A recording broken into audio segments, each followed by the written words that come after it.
Negro d'água ataca no rio Ariranha. João T. de Santo Rei.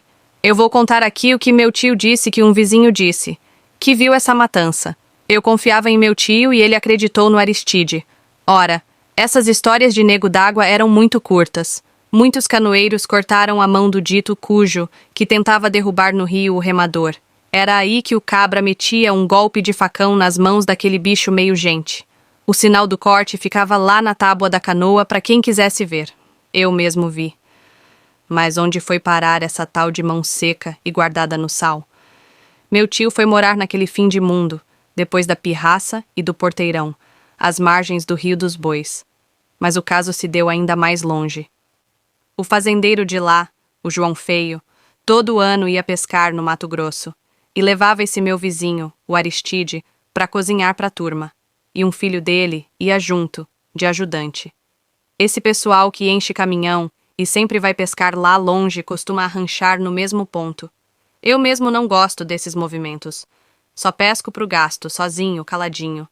Mas esse tipo de gente levava um exagero de cachaça e costumavam enterrar umas garrafas na areia para o ano seguinte. Dessa vez lá, como de costume, foram logo montar as barracas. E essa ia ser a última pro finado João Feio e mais uma dúzia. Derrubaram árvores verdes para fazer forquilhas, e coqueiros erados para servir de caibros. Uns amarraram as lonas e ajuntaram lenha seca, e outros foram pegar peixe miúdo para servir de isca nas pindas. Tinham planos de salgar e secar os peixes grandes. Não se levava gelo como hoje. De noite, jogaram truco e soltaram foguetes, só para fazer farra e gritar. E deram tiro em jacaré para ver o coitado revirar nágua. Na tarde do segundo dia, o menino do Aristide foi lavar os pratos. Aí ele viu um sujeitinho da cara redonda, sentado numa pedra tapiocanga, na beira de um remanso. Ele voltou com a cuia do sabão e os trem na bacia, e contou logo pro pai que estava afogando o arroz da janta. Aristide quis saber mais. Perguntou se era de pele escura, se brilhava de longe e tal. Aí, enquanto o arroz secava o caldo, ele mesmo foi lá conferir. Ficou de tocaia 1/4 de hora, atrás do tronco de um ingá. E o bicho voltou para a pedra, e de repente já eram 2, 3, e ele viu que sim, era o perigoso nego d'água.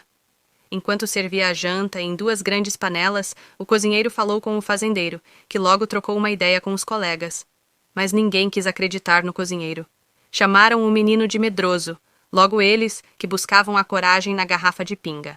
E passaram a soltar desaforos, desafiando os tais homenzinhos pretos, que moram nas águas desde a criação, e que também não gostam de fusarca. O cozinheiro insistiu, dizendo: "Nós temos que ajuntar a tralha e cascar fora antes da noite cair, que é quando os donos do rio vêm atacar. Mas vocês sabem, não era possível convencer os cachaceiros ignorantes, que só sabem gritar e rir feito bestas. Sendo assim, o compadre Aristide combinou com o menino, e por isso se salvaram até para contar essa história do sucedido. Eles apagaram o fogo e foram dormir num ponto retirado dali uns 80 metros, em redes de dormir amarradas bem longe do chão. O pai perto do filho, sem acender lanterna nem vela, falando baixinho os dois. Deus abençoe, dorme com Deus. Lá pelas tantas, a lua sumiu e o breu cobriu tudo. De repente, a gritaria de desespero, os golpes, o barulho de galho quebrando. Pois alguns correram no escuro, para o mato. Mas não adiantou. Foi um massacre. De repente reinou o silêncio da noite. Os baixinhos voltaram para a sua água, e dava para ouvir grilos, o rio preguiçoso e o grito do bacural. Foi, foi, foi! Só no dia seguinte, Aristide e o menino foram, com muita cautela, ver o resultado. E que estrangolo! Os neguinhos d'água deixaram rastos na areia, igual pé de pato. As panelas e barracas, tudo esbandalhado. Que piseiro foi aquele, seu moço? E os pescadores? Deus me livre, tudo morto e esparramado, com as roupas rasgadas e manchadas. Eram mordidas e arranhões terríveis. Alguns ainda com os olhos abertos, a visão do último e maior susto de suas vidas. Esse menino do Aristide era muito curioso e observava o Antônio Fuzil, que manobrava o tratorzinho Fordson azul. Abriu a porta do Chevrolet gigante, girou a chave. Tinha bateria. Deu partida e foram, sem levar nada. Umas 5 horas depois, contaram o caso ao delegado de Alto Araguaia e voltaram junto para mostrar onde era. Tinham que testemunhar, disse o oficial. Depois de liberados, pegaram 2 jardineiras e uma carona para a fazenda no Rio dos Bois. Lá contaram o caso para os parentes e moradores. E assim eu fiquei sabendo. E da lá o Aristide e o rapazinho não saíram mais nunca com turmas de farristas e cachaceiros.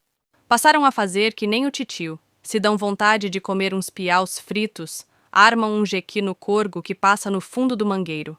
O estrume dos porcos já faz a ceva.